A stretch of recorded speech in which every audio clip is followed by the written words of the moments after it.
अस्सलाम वालेकुम dear student, उम्मीद है आप अच्छे होंगे। मैं फिर से आपकी खिदमत में हाजिर हूँ अभी नेक्स्ट एब्रिडाइजेशन के साथ, जिसे हम कहते हैं एसपी एब्रिडाइजेशन। मतलब एक ही एटम के अंदर जब एक एस और एक पी के आपस में एब्रिडाइजेशन हो के नए ऑर्बिटल जनरेट करेगी, एब्रिडाइज्ड ऑर्बिटल। और दो मतलब पी के अंदर 3 ऑर्बिटल्स होते हैं, अगर एक एब्रिडाइजेशन मिस लगेगा तो 2 बचेंगे। ठीक, वही चीज़ हम यहाँ पे आपको डिस्कस करके देंगे। ठीक, वही चीज़ हम आपको यहाँ पे डिस्कस करके देंगे। कैसे? यहाँ पे देखें डिफिनेशन। सबसे पहले मैं इसकी डिफिनेशन लिखने वाला हूँ। क्या लिखने वाला हूँ? डिफिनेशन। ठीक, आपको ये पता होना चाहिए कि हम इसको डिफ़ाइन कैसे करते हैं। आपको ये पता होना चाहिए कि हम इसको डिफ़ाइन कैसे करते हैं। ठीक, हम इसको बड़े अच्छे अंदाज में डिफ़ाइन करते हैं। हम कहते हैं when 1s and 1p atomic orbitals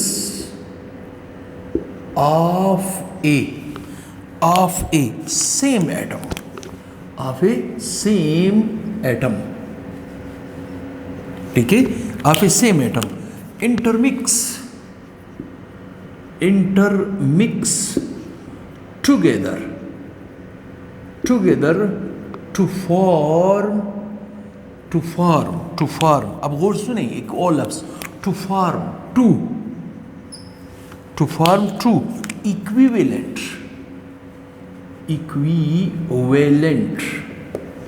hybridized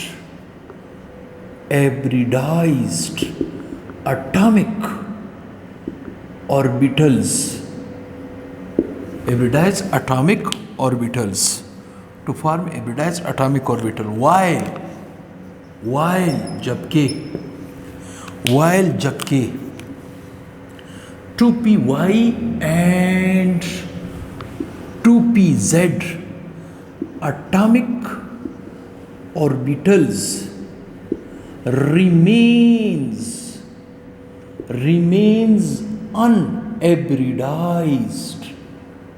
unhybridized is called sp hybridization। एक तो बदबख्त का इतना बड़ा स्पेलिंग है कि लिखते लिखते बंदे की एनर्जी डाउन हो जाती है। बहरहाल खैर कोशिश करेंगे एनर्जी को डाउन ना कराएं या एनर्जी को डाउन ना होने दें। ठीक, देखिए ये इसकी खूबसूरत सी डिफिनेशन होगी। कैसे? when 1s and 1p atomic orbital of a same atom। मतलब ये चीज़ मैं बार बार आपको बता रहा हूँ कि एब्रिडाइजेशन एटम के अंदर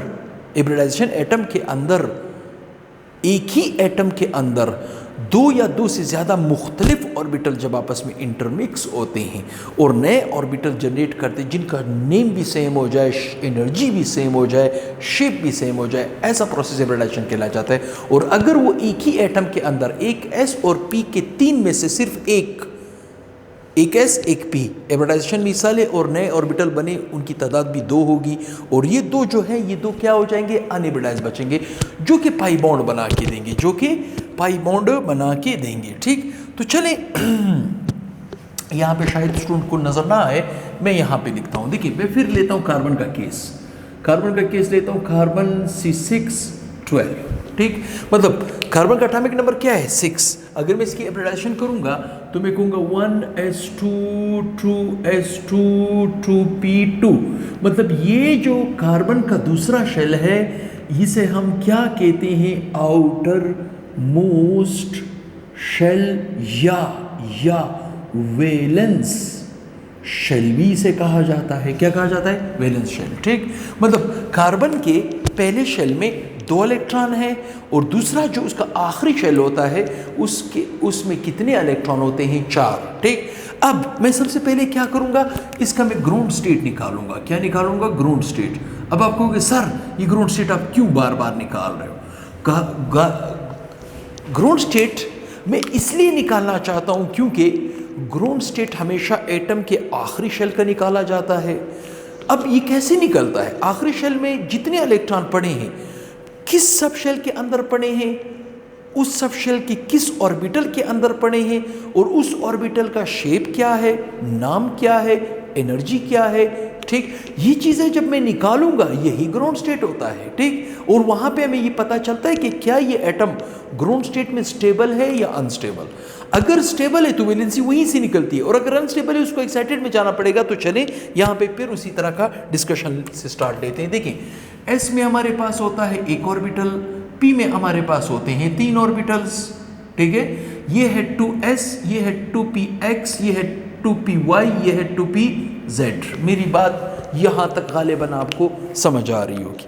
अगर n+l से मैं इनकी एनर्जी निकालने की कोशिश करूँगा तो इसकी एनर्जी 0.2 निकलेगी, इसकी 0.1, इसकी 0.1, इसकी 0.1 निकलेगी। अब आप कहोगे सर बार बार आप n+l रूल पे ज़्यादा फोकस कर रहे हो। यस, अक्सर स्टूडेंट के जहन में ये आता है कि सर इसकी एनर्जी क्या थी, पहले क्या थी, अब क्या है, क्या ये एनर्जी बढ़ रही है, क्या एनर्जी कम हो रही है, इसको क्यों जाना पड़ रहा है। ये सारी रीज़न हमें n+l ही आपको सिखा सकता है, जो कि आसान कैलकुलेशन है, जो कि आसान कैलकुलेशन है। ठीक, देखिए इस s के अंदर है 2 इलेक्ट्रॉन और इस p के अंदर है एक यहाँ पे, एक यहाँ पे। ठीक, अब अगर मैं आपसे पूछूं इस s का एक्चुअल शेप क्या है, अब मुझे कहोगे सर स्पेरिकल, 2 इलेक्ट्रॉन यू पड़े हैं। ठीक, और इसका शेप क्या है, px, py और pz dumbbell, along x axis, along y axis, along z axis. ठीक, मतलब इसका ये इलेक्ट्रॉन यू घूमेगा इस ओरिएंटेशन में, इसका इलेक्ट्रॉन यू घूमेगा इस में, तो इलेक्ट्रॉन फिलहाल ग्राउंड स्टेट में नहीं है। ठीक ठीक, अब अगर देखा जाए ये वाला स्टेट, ये पहले भी किसी ने पिछले लेक्चर नहीं देखे, वहाँ पे मैं बार बार बता चुका हूँ, ये जो स्टेट है ये कहलाया जाता है मोर स्टेबल। ठीक, और ये वाला जो केस है, ये वाला केस क्या कहलाया जाता है, अनस्टेबल। और ये बात भी मैं आपको बता चुका हूँ कि कायनात इक्विलिब्रियम पे चलती है। हर एटम की बुनियादी कोशिश ये होती है वो अपने आप को स्टेबल करे, जैसे हम इंसानों की बुनियादी कोशिश ये होती है कि हम अपने आप को स्टेबल कराने की कोशिश करते हैं, हर हाल में हर कीमत पे अपने आप को स्टेबल करना। इसीलिए तो लोग शादियाँ करके अपने आप को स्टेबल कराते हैं। तो यहाँ पे भी एटम जो है वो वक्त और हालात को देखते हुए अपने आप को स्टेबल कराने की कोशिश करता है। ठीक, तो यहाँ पे अगर देखा जाए ग्राउंड स्टेट में कार्बन क्या हुआ, अनस्टेबल। अगर ये अनस्टेबल है तो ये क्या करेगा, जाहिर सी बात है ये एक्साइटेड स्टेट में जाएगा। किस में जाएगा, एक्साइटेड स्टेट में जाएगा। ठीक, एक्साइटेड स्टेट में कैसे जाएगा, देखिए यहाँ से एक इलेक्ट्रॉन मूव कर जाएगा 2pz की तरफ। अब आपको सर इसको क्या जरूरत है, s का इलेक्ट्रॉन p में क्यों जा रहा है। अल्लाह के बंदे, ये जो s के अंदर 2 इलेक्ट्रॉन है और इस p के अंदर कोई भी नहीं है, खाली है, तो यहाँ से इलेक्ट्रॉन मूव करके वहाँ जा सकता है क्योंकि इसकी एनर्जी 2 है, इसकी एनर्जी 1 है। वैसे एज ए होल तो p की एनर्जी ज़्यादा है, लेकिन p के अंदर जो pz की एनर्जी है वो कम है एज कम्पेयर टू p। इस वजह से हमेशा हायर एनर्जी से लोअर एनर्जी की तरफ इलेक्ट्रॉन की मूवमेंट होती है। ठीक, अब अगर एक इलेक्ट्रॉन यहाँ से यहाँ जाएगा तो ये पूरा केस अनस्टेबल से स्टेबल हो जाएगा और ये मोर स्टेबल से स्टेबल हो जाएगा, इक्विलिब्रियम बन जाएगा। मेरी बात यहाँ तक समझ आ रही। जबकि हम यहाँ पे sp एब्रेडेशन की बात कर रहे हैं, तो जैसे इलेक्ट्रॉन यहाँ से मूव करके यहाँ जाएगा, एब्रेडेशन सिर्फ इन दोनों की होगी, ये 2 अलग हो जाएंगे, ये एब्रेडेशन भी हिस्सा नहीं लेंगे, ये अपनी पुरानी एनर्जी पुराने शेप के साथ होंगे और ये आपको क्या बना के देंगे, पाई बॉन्ड। तो चले इन दोनों की सपोज मैं कहता हूँ एब्रेडेशन हो गई, तो ये देखिए ये आपके पास ऑर्बिटल्स बन गए 2, एक s एक p के साथ ओवरलैप कर रहा है तो sp और sp। ठीक, चूंकि ये एब्रिडाइज्ड ऑर्बिटल है तो इसका शेप होगा हाफ डंबल, इसका शेप भी होगा हाफ डंबल, ये मैं बात बता चुका हूँ। एक इलेक्ट्रॉन इसमें है, एक इलेक्ट्रॉन इसमें है। ठीक, अब देखें जैसे ये इन दोनों के एब्रेडेशन में ये दोनों एब्रिडाइज्ड होंगे, ये 2 क्या हो जाएंगे अलग, ये 2py है, ये 2pz है। अब गौर से सुने, जब हम स्टार्ट में देख रहे थे 2py की एनर्जी क्या थी, 0.1, 2pz की एनर्जी क्या थी, 0.1, लेकिन इनकी एनर्जीज क्या होगी। ओहो, अब आपके जहन में सवाल आएगा। देखें 2 और 3 ये होते हैं टोटल 5। ठीक, 2 निकल गए पुरानी एनर्जी के साथ, निकल गए, मतलब इससे 2 माइनस कर दो तो कितने हो जाएंगे, 0.3 टोटल एनर्जी। नए ऑर्बिटल कितने बने, 2, एब्रिडाइज्ड ऑर्बिटल कितने बने? 2। तो इस 03 को 2 पे डिवाइड करोगे तो ये आंसर आएगा 1.5। मेरी बात समझ रहे हो? इसका मतलब इसकी एनर्जी है 1.5, इसकी एनर्जी है 1.5, ठीक। अब ज्यादा एनर्जेटिक है तो ये ज्यादा सख्त बॉन्ड बनाएगा, और ज्यादा सख्त बॉन्ड बनाएगा तो इसे हम कहेंगे सिग्मा बॉन्ड। मेरी बात यहां तक आपको समझ आ रही होगी। और शेप क्या होगा? Half dumbbell. लेकिन इसका शेप क्या होगा? वही मुकम्मल डंबल along px। देखिए ये जो 2 ऑर्बिटल्स है, यहां पे देखिए एक इलेक्ट्रॉन यहां पे है, एक यहां पे है, ठीक। ये जो 2 ऑर्बिटल्स आपके पास निकल आए ये वाले, इनको हम कहेंगे अनएब्रिडाइज्ड एटॉमिक ऑर्बिटल्स, ठीक। और ये जो 2 ऑर्बिटल्स है ये क्या हुए? ये हुए एब्रिडाइज्ड। वो अनएब्रिडाइज्ड है, ये एब्रिडाइज्ड। एब्रिडाइज्ड आपके पास सिग्मा बॉन्ड बनाएंगे क्योंकि वो आमने सामने टकराएंगे, ऑफ डंबल है। और जो अनएब्रिडाइज्ड है वो क्या है? पाई बॉन्ड बनाएंगे, ऊपर और नीचे ओवरलैपिंग करेंगे। अब आपसे कोई पूछे कि सर अभी थोड़ी देर पहले, देखिए ये बात मैं पहले भी बता चुका हूं, ये जो ऑफ डंबल है जिसे हम एब्रिडाइज्ड ऑर्बिटल कहते हैं, इसका नाम sp3 भी हो सकता है, sp2 भी हो सकता है, sp भी हो सकता है, sp3d भी हो सकता है। मेरी बात यहां तक आपको समझ आ रही? डिपेंड करता है कंडीशन पर, डिपेंड करता है कंडीशंस पर। ये बात भी आपके जहन में होनी चाहिए। अब अगर इस एब्रिडाइज्ड का ऑफ डंबल शेप है तो इसके अंदर s करेक्टर कितना, p करेक्टर कितना? तो s और p करेक्टर को हम यहां पे निकाल सकते हैं। देखिए S character in sp is equal to number of s orbital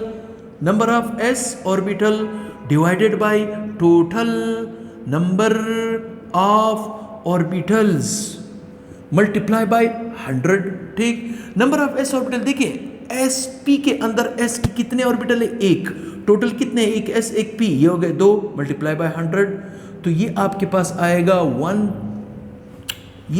आएगा 50% एस करेक्टर। sp के अंदर एस करेक्टर कितना होता है? 50%, ठीक। तो p करेक्टर कितना होता है? तो चलिए ये भी निकाले, p character in sp is equal to, ठीक, number of p orbital divided by total number of orbitals, formula वही है, मल्टीप्लाई बाय 100, ठीक। अच्छा, sp के अंदर p कितना है? 1, और sp के अंदर टोटल ऑर्बिटल कितने? एक s एक p, तो टोटल हो गया 2 मल्टीप्लाई बाय 100। ये आपके पास निकलेगा कितना? ये आपके पास निकलेगा 50% p करेक्टर, 50% p करेक्टर। ये चीज़ आपके जहन में रहे, ठीक। तो ये था आपके पास sp एब्रिडाइजेशन, जो कि स्पेशली हम कार्बन को sp एब्रिडाइजेशन से ज़्यादा स्मूथली पास आउट करते हैं। वैसे नेक्स्ट टॉपिक मेरे पास आ रहा है फॉर्मेशन ऑफ बेरिलियम क्लोराइड, वो भी आपके पास sp एब्रिडाइजेशन से गुजरता है। और इसी तरह हम एसिटाइलिन मॉलिक्यूल को भी, मतलब फॉर्मेशन ऑफ बेरिलियम क्लोराइड को भी हम डिस्कस करेंगे। और किसको डिस्कस किया जाएगा? फॉर्मेशन ऑफ एसिटाइलिन मॉलिक्यूल भी डिस्कस किया जाएगा। फिर आपका एब्रिडाइजेशन कंप्लीट हो जाएगा। फिर उसके बाद मैं आपको शॉर्टकट ट्रिक्स वगैरह बताऊंगा कि शॉर्टकट किसी मॉलिक्यूल के अंदर किसी भी एटम को जब आप टारगेट करते हो तो उसका एब्रिडाइजेशन कैसे निकलता है। एक चीज़ और याद रखें, वन थिंग, एब्रिडाइजेशन से हमेशा सेंट्रल एटम गुजरता है। मेरी बात यहाँ तक आपको समझ आ रही है? सेंट्रल एटम गुजरता है। जैसे मिसाल, अली ने एक शादी की, ठीक। जब अली दूसरी शादी करेगा तो अली को अपने आप को तैयार करना पड़ेगा, और अली ने अगर तीसरी शादी करनी होगी तब भी अली को अपने आप को तैयार करना पड़ेगा, और अली अगर चौथी शादी करेगा तब भी अली अपने आप को तैयार करेगा। तो सेंट्रल एटम एब्रिडाइजेशन से गुजरता है, ये चीज़ याद रखें। तो इंशाल्लाह बहुत ही जल्द फार्मेशन ऑफ बेरिलियम क्लोराइड भी आपको एक्सप्लेन करके दूंगा और साथ में फार्मेशन ऑफ एसिटाइलिन भी एक्सप्लेन करके दूंगा। काइंडली चैनल के साथ बने रहिए, प्लेलिस्ट से फॉलो करें। सेकेंड ईयर के 4 चैप्टर मैं कंप्लीट कर चुका हूँ और तीसरा चैप्टर फर्स्ट ईयर का जो मैंने रोका था अभी वो फिर से मैंने वंस अगेन शुरू किया है। तो हर दूसरे दिन आपको इंशाल्लाह शाम को 7 बजे वीडियो मिलता जाएगा। तो अच्छे अच्छे कमेंट्स दिया करें और वक्त पे इसको देखा करें ताकि चैनल की प्रमोशन हो, चैनल आगे बढ़े। और अपने दोस्तों से सब्सक्राइब किया करें, ग्रुपों में शेयर करें, चैनल को सपोर्ट करें। चैनल आपकी मदद कर रहा है। इंशाल्लाह बहुत ही जल्द नेक्स्ट वीडियो के साथ हाजिर होऊंगा। अल्लाह हाफिज़।